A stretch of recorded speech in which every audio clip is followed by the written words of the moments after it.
مرحب يا بدري. كلام كتير جدا يا شباب على ان حسام البدري قريب جدا من النادي الاهلي في الموسم القادم. بصوا يا جماعة اقول لكم حاليا التقارير القريبة جدا من النادي الاهلي اللي بيرجح حسام البدري دلوقتي.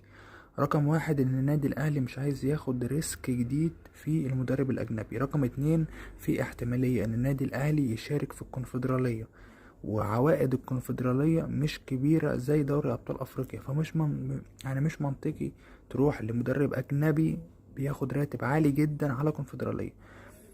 فحاليا بيقولوا لا، هنتجه بقى للمدرب من أبناء النادي. وحاليا يا جماعة أنا شايف إن حسام البدري فعلا أفضل من مدربين كتير جدا أجانب. حتى لو هتلعب في دوري أبطال أفريقيا لا، هات حسام البدري. في من مانويل جوزيه، اتعلم من مانويل جوزيه، شخصيته قوية جدا، فاز مع النادي الأهلي بدوري أبطال أفريقيا وبطولات كتيرة جدا. خلينا نتجاوز حتة إن هو كان رئيس نادي بيراميدز والكلام ده. الكلام ده عادي جدا يا جماعة، احنا في عالم احتراف، مفيش أي مشكلة. ما أنت جبت إمام عاشور وهو كان بيلعب في النادي الخصم، وجبت الغريم يعني، وجبت زيزو. عادي يا جماعة، احنا في عالم احتراف دلوقتي. فكل الكلام دلوقتي على إن حسام البدري قريب جدا من النادي الأهلي. أتمنى يا شباب تقولولي رأيكم في التعليقات، مهم